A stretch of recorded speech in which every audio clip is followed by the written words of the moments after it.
In a fortnight falls due what you eagerly await all year, your annual holidays.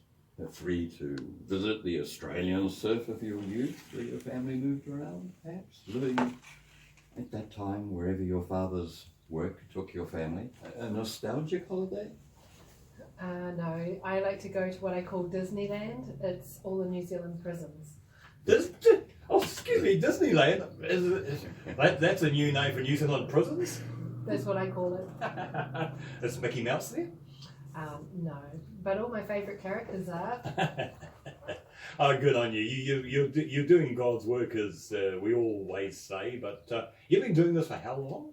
And this is 5 years now. Mm-hmm. Yeah. Previously 278 concerts behind bars in all the 18 jails, and so got 60 something shows booked for this tour in jail, plus 6 community concerts in the North Island, at 1 bar, an Irish bar in Wanganui, yep, and 2 forensics units. Well, you do have a captive audience. I do. Are you following in the league of Johnny Cash, who went to San Quentin prison in 1969 to perform before the prisoners there? Well, I do sing Johnny Cash. I like to sing in my boots sometimes, and really his heart was to encourage prisoners, where they're at, to make some good choices again. So that's certainly, I could be channeling that. Well, if we have time this afternoon, I will play A Boy Named Sue, which was recorded at San Quentin prisons. Might play that before the day is out. So, do you feel safe when you walk through the front doors and go through all the search procedures? I have like an apprehension, but I literally feel 10 foot tall and bulletproof. I just believe that I've got some angelic characters hanging around. And I'm just so drawn to go in and encourage prisoners to turn over a new leaf, to put their trust in the good Lord, and to believe in themselves. I see beauty in them. I know it's hard to see, but I can see some, and what I see, I speak. And people have lost hope in themselves, and when you speak positivity to them, something within them rises up, and they start to believe, wow, maybe I could be something after all. Maybe something could happen with my life after all. Would you know why they would have done whatever it be? There's lots of reasons. There's many of the reasons are, if you look back to a childhood, it can be poverty and neglect, it can be abuse, it can be not feeling that they're worthy, feeling that they need something beyond themselves. Like if someone robs, why do they take? Mm-hmm. Often because they either feel they don't have enough, or something was taken from them, and they always feel they need to take something back. So usually there's a deep heart issue, and when you address the deep heart issue, which may be a spiritual issue or emotional issue, some baggage we might call it, or something like that, when you are able to speak healing into that part, and something gives, yep, and they let go, then that's where life-lasting change can start to happen. Is there some prisoners whom the prison authorities won't let you meet? Well, last year in Parimarima, I wasn't able to go into the high secure area, but that was, they told me that they're changing that area, and hopefully this year I'll be able to meet up with some of the more high secure prisoners. Do you think at Parimarima you're going to meet the alleged Christchurch mosque massacre killer?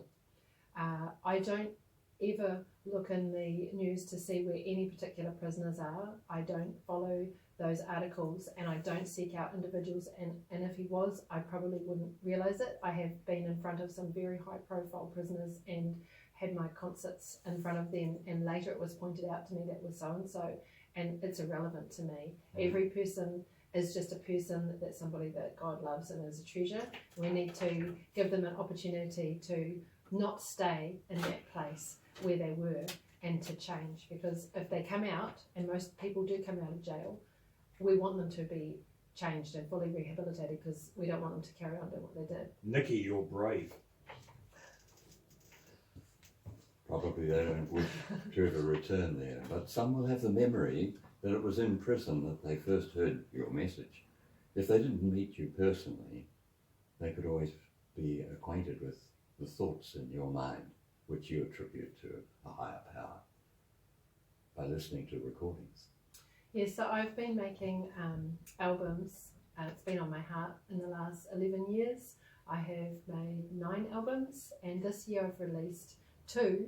I'm about to release one in a couple of weeks, which is on this tour.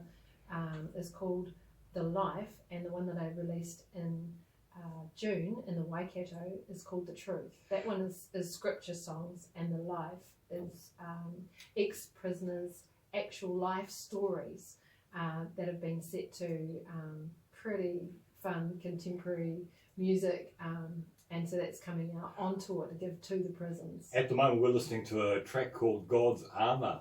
Do you wear a suit of armour in the prison? You might like to say so. I wear an ordinary suit on the outside. Actually, I usually wear a brown suit, and then I get so hot I strip down to t-shirt and jeans and bare feet and do my shows like that as a regular person. Okay, let's listen to God's Armour.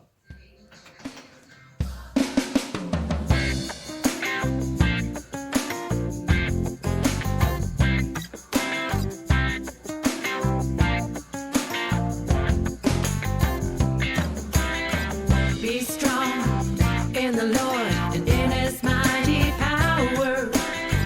Be strong in the Lord and in His mighty power. We put on all of God's armor so we'll be able to stand. We put on all of God's armor, standing against those devil's schemes. Be strong in the Lord and in His mighty power. Be strong in the Lord and in His mighty power. We are not fighting flesh and blood, but against evil rulers unseen, against authorities, mighty dark powers, spirit forces in our heavenly. Nicky, with all the music, is there a chance you may in the future write a book on your experiences in the New Zealand justice system? There's a very good chance that I will be writing a book at some point. I felt prompted to perhaps keep track of my memoirs, and then over the experiences that I've had throughout life, and particularly in the New Zealand jails, to encourage others to have a dream and be bold and follow that dream. You know, that's what I believe I was called to do. So I reckon if you've got a calling and a dream, step into it, and there's no greater satisfaction than doing what you're made to do. And given the prison environment, it's hardly surprising that the prisoners would be happy to participate. And yet, when they come out into society, it would be easy for a person to forget that whole experience. Do you believe that some have gone their own way, perhaps even to reoffend, simply because the impression didn't reach them? I think that everyone has free choice, and often people take 2 or 3 times to actually commit to a full resolve, you know, like when people are giving up smoking. Yes. And it takes a few goes to really crack it, but they can crack it. They can turn around. I believe that's with people who offend and re-offend. I believe that they get to a point where they're over it and they're like, I don't want this life anymore. Whatever it takes, I'm not going to go down that track. There are people in prison, of course, both men and women, of different religious faiths. So do you have an audience, say, with the Muslim community? So when I go in, I tell them I'm doing a gospel concert. So there'll be gospel themes, which means themes of God and Jesus and stuff like that. And then I speak a message of love and inclusion and tell people that they're precious and that there is a loving Father who would like to know them. And I call them home to Papa. And I don't have a divisive message. I speak blessing over people and inclusiveness. And I've had even a guard come to me and say, he's from a different faith. He was from Africa, I think, and he said, I didn't want to come to your concert to bring my prisoners because I have a different faith. And he said, I liked it so much, I can't wait for you to come again, and I hope I get picked to be on guard next time. Is there a moment that, Nicky, that maybe something's happened in the prison and the alarm bells go off? Has that happened in the middle of a concert and the alarm bells go off and lockdown is called? And Definitely, that's happened many times. It's particularly happened in the ASCF prison. which is a Serco prison, and they have Code Blue, which is, I think it's in alignment with a punch-up somewhere, and they have to lock down the units, and there's no transfers from Unit A to Unit B. So if I'm having my concert, guess what? They have to stay longer and I get to perform longer. But if I'm stuck and they've got nobody in concert with me, I have to wait a long time until the prisoners can come. But they usually extend my time. So they're so gracious. I take my hat off to the corrections department and to the Serco, that they are quite gracious when I'm in there to try and give me a decent amount of time with their prisoners. Do you also share a meal with them? No, actually, I haven't shared a meal with them, but I can tell you that some of the prisoners will offer, after I've done my concert, to pray for me and for my family, and they pray with heartfelt tears that my family will be safe while I'm on the road without them, and that I have such goodwill with them, saved or not, whether they're churched or unchurched, that they have such a regard for me.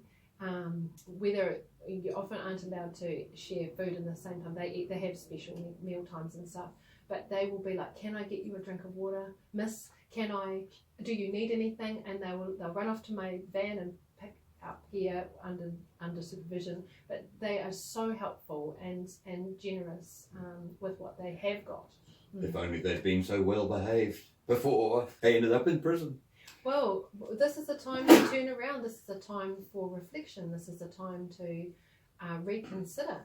I feel like you're in a goldfish bowl. You're looking at your life from the inside out. You can make new choices and think, how are you going to be next time round? I see a lot of young teen guys and girls in the docks standing there, and they are worried about going to prison. They think, I'm going to get assaulted.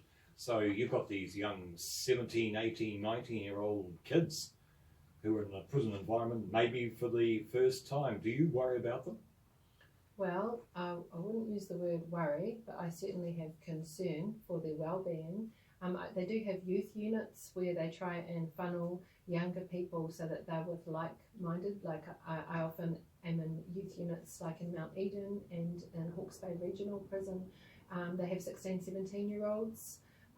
Maybe 18-year-olds in that kind of area, and so they are segregated from the older ones. But probably one of the worst things is that you have young impressionable youths coming into somewhere where they've got established gangs and gangsters who are recruiting, and so they will look for a father figure or a mother figure, and then they'll get recruited for a gang or something like that, and so that's not ideal.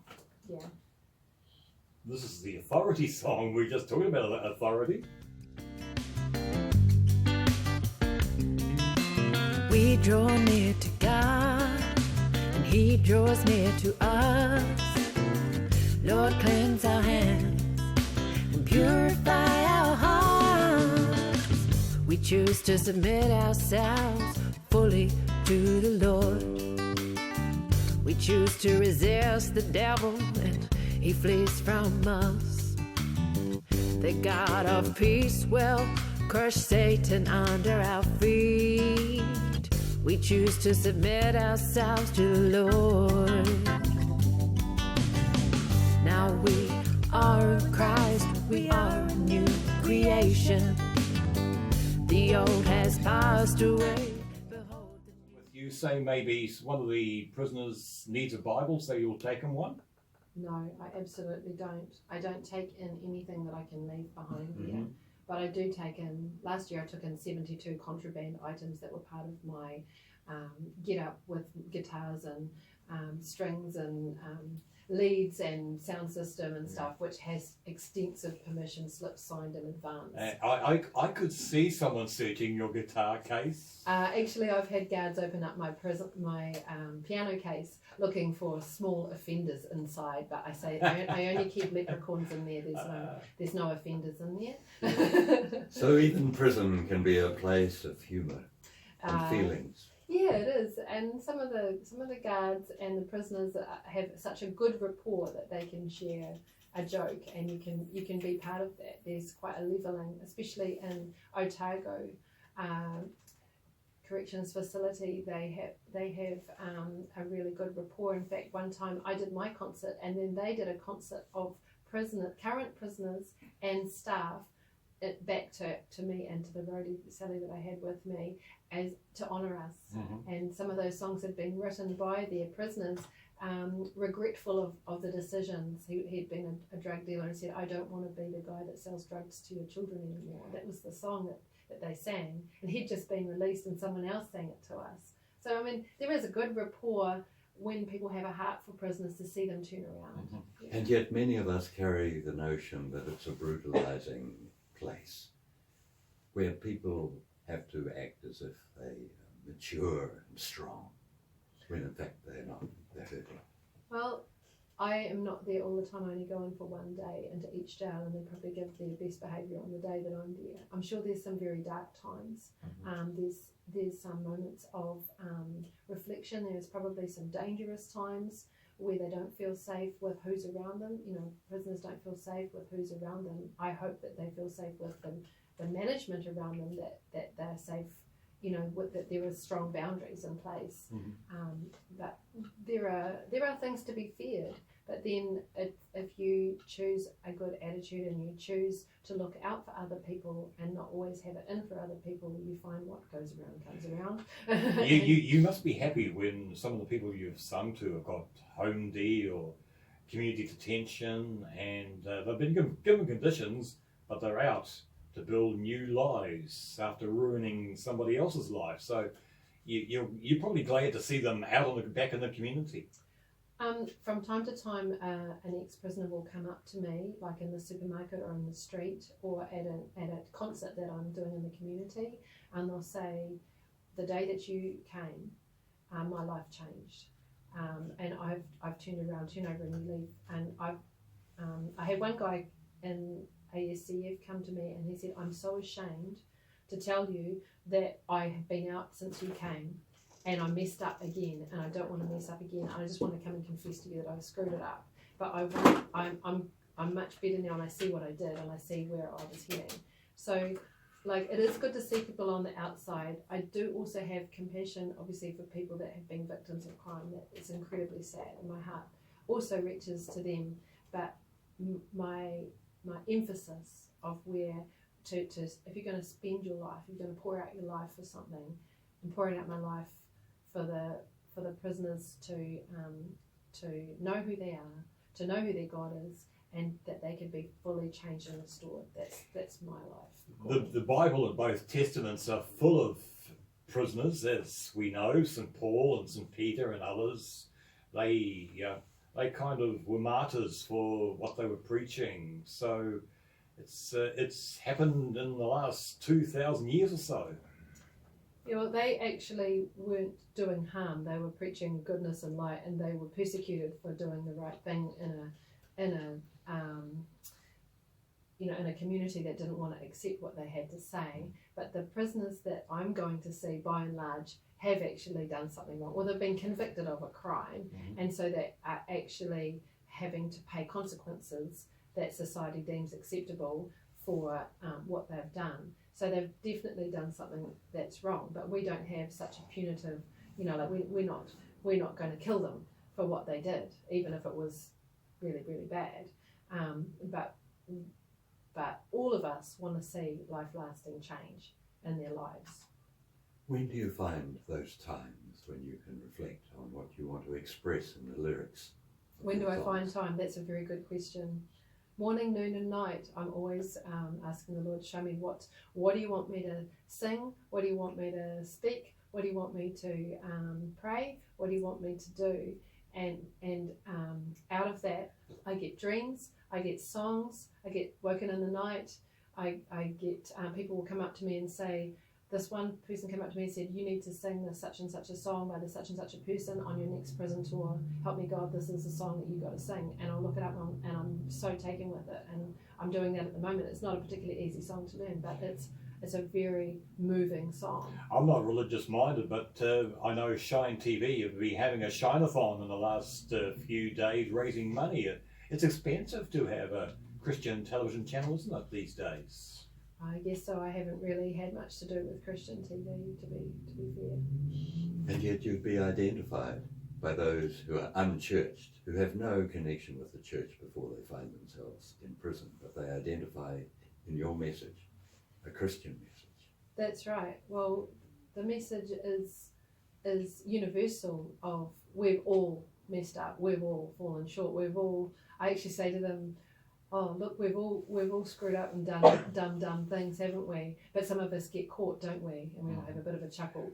But I mean, honestly, we've all got skeletons in the closet. Some of them are worse than others, but actually we all need to actually look at our own, clean up our own act and turn it around and give it to God, I reckon. And of course, the lawyer who introduced you to Free FM is a Christian himself, Len, of course, Yes, and he seems to be in a happy mood. Everyone, when I meet him, he's always smiling. Is that just part of Len's persona?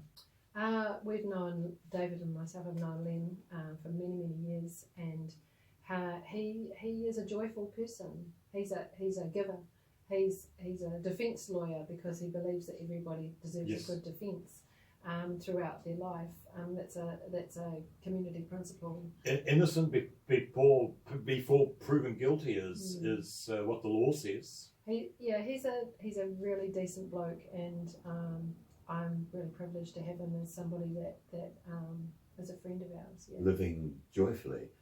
And yet that wish, that universal yearning for joy is satisfied in so many different ways, some of them depraved. You meet those people, even if you know not their crime. They're people with distorted values. Yeah, I think people are all searching for happiness and they don't know where to find it. And so they'll look in some places, and but what you find is it's insatiable, their desire. And if they go off track and do things that are despicable, and to try to fill that hole, that it can get worse and worse and worse. But actually we've actually all got a place in our heart for the one who made us. And when we find him and we feel that satisfaction of being who we're meant to be, it's a free place. It's not a place with a lot of judgment, a lot of criticism, and a lot of heavy stuff. It's actually a free place where you're released from pain and suffering in your heart. You might have to go through it in your body, but the joy comes in the circumstances, no matter what is happening around you. When you know who you are and whose you are and what your purpose is, you can have joy in the storm all the way through. But what do you say to someone like Cardinal George Pell, whose appeal has been lost? He's back in prison. He took advantage of a lot of young, vulnerable people. What do you say about the Christian preachers who take advantage of their positions? Well, that's a hard question. I think that wrong is wrong. You know, wrong is wrong, and that people have. We are in our society. We have to pay whatever the society's price is at the time, so they have to do their time. But the heart condition is a sin condition, which is, it's like it's not right, and there's something in there that is missing, and they need to get their heart condition sorted out. And when that is healed and set right again, then they can have normal desires and not want to keep chasing after the things. Yeah, whether you've got a title of a Christian preacher or not, or whatever your title is, we can all experience sin, all fall short, all make mistakes. But it's about getting back up and confessing what you've done and putting what you can right with society, put it right with God, and turn around. And we can. It's not easy. It's really hard, but we can. We all can. There must be a certain passage in the Bible that you like a lot. Would you like to give us a bit of it? Could we play Psalm 23? Well, we've just played that, but we're into Psalm 146. But I'll rewind, as they say, we'll rewind Psalm 23. Psalm 23 is the Lord is my shepherd. That's probably the one when He's helped me through, and through my healing journey. I was very, very ill. And he has made me to lie down by streams of living water, and He's filled me up with Himself, with purpose and hope, with His Spirit, with goodness and mercy. It doesn't mean I got it all together, but He set my feet straight, and now I want to allow others to experience that inner peace and healing. Well, we're going to a Scottish abbey because "The Lord Is My Shepherd" was recorded by the late tenor Kenneth McKellar in that particular abbey. This hymn is attributed to King David, of course. So not only was he a king, but he was a psalm writer, Nicky. Yes, and he also was an adulterer. He also saw Bathsheba bathing when he was a king, and she was across the road at the neighbour's place, and he sent for her and had her come, and he also put her husband on the front line, so he was a murderer. He did a lot of bad things, but the Lord said that he was a man after his own heart, and he always turned around, and he was forgiven, and he was actually an ancestor to Jesus. Mm-hmm. So I just believe that there's hope for anyone, because if David, he was a gifted man, but he did abuse it, but then he got himself right again. We all got hope for us yet.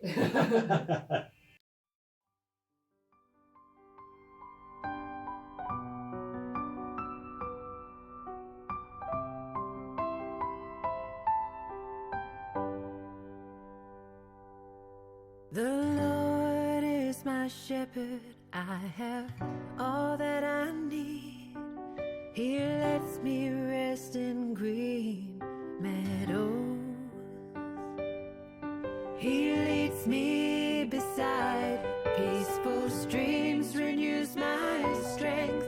He Doing guides research me. for programs other than this program, there's an interesting person in the Bible. I saw a bit of him being portrayed. Balthazar, of course, was there at the birth of Jesus, and he was there at the death of Jesus too. So there are so many interesting characters in the Bible. There's many characters. I think we can find different ones that we identify more closely with. Mm-hmm. Some of them, for example, there's Mary and Martha. Yes. And Mary was the one that would sit at Jesus' feet and just listen to him. And then Martha was the busy one who's like, how come Mary's not helping me? And I can identify quite strongly with Martha. There's also a woman that was a woman of the night, and she came in and she met Jesus, and she got an alabaster jar and poured out extreme wealth of all of her life savings onto Jesus, onto his body, and anointed him. Mm-hmm. And people go, what extravagance of a woman, and how dare she, and does Jesus even know what she did? And yet she was finding every way that she could to just love him, not in the dirty love, but in an agape, in a clean way. And I identify with that, that if you pour out your life and every good thing that you have unto the Lord, that it is so worthwhile, that there is nothing better that you could do, because He will make it more fruit. You'll make your life more fruitful, make your life more of a blessing to others. Therefore, you enjoy it more. How different, Nicky, is it to perform in prisons and perform potentially the same music in a community setting? Well, that's interesting. I get the greatest challenge and probably buzz from being in prison, and then to take that, seeing them in their raw, how they are, and then going to community, I start saying, well, this is what I do in prison. But then we start a role play. I'm like, okay, so you guys are my prisoners now, and you've done something that we shall never speak of, and you're a captive and you can't leave. And you're going to hear this gospel show, and we're going to enjoy it, aren't we? And they usually really laugh, but we start role playing, and then it becomes real, and they feel what it feels like to be in the jail. You said before you sing songs that the prisoners have asked for. Have you refused to sing any certain song that the prisoners have asked for? Only if I haven't prepared it and I wouldn't go very well. But sometimes, like I've done previous tours, and I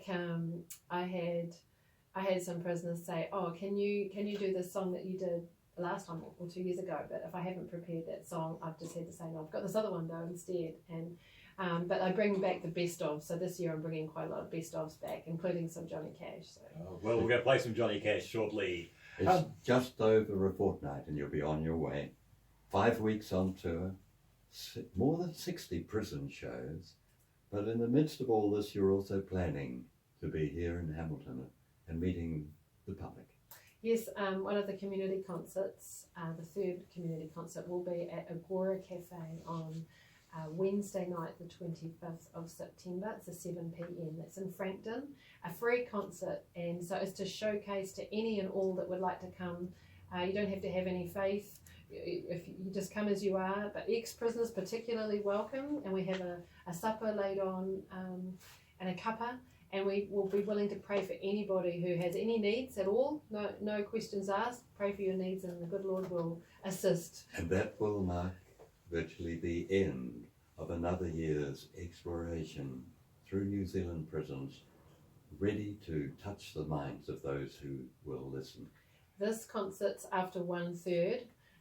And then I do 2/3 more of the prisons, and then I do 3 more community shows in a pub, and then I'm done. You'll be ready to go back. You'll be ready for a rest after that. That's right, but I go back to work. So is there going to be a Christmas show in the prisons and jingle bells and all that are going to be sung with them? No, I don't do any Christmas shows. Christmas is not on my to-do list.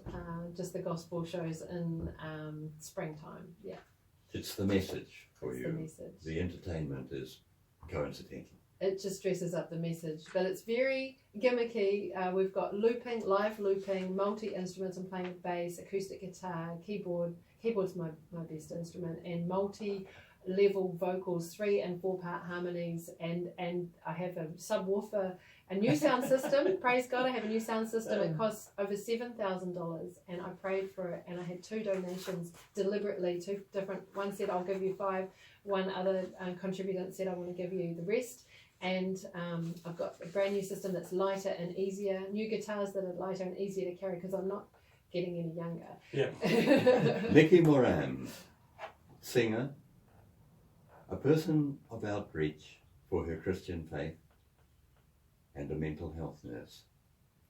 Thanks for what you contribute to our community and for joining us on Cosmopolitan News and Views. Just one more thing, Nicky. Is there any thought of recording an album live in one of the prisons with the prisoners, like doing channeling Johnny Cash, recording an album? Is that the possibility? I have considered it, but the red tape is you're not allowed any recordings in a prison.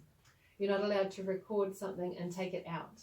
So actually my looper does record live and then it deletes it immediately when you go to the next song. So, but I'm not allowed. Oh well, keep up the singing, and you welcome any one of the captive audience to sing along with you, or do a duet with you, or something like that. Yeah, thank you very much for having me. It's a pleasure. Here he is, the late Johnny Cash, and I hope this is the clean version of this song.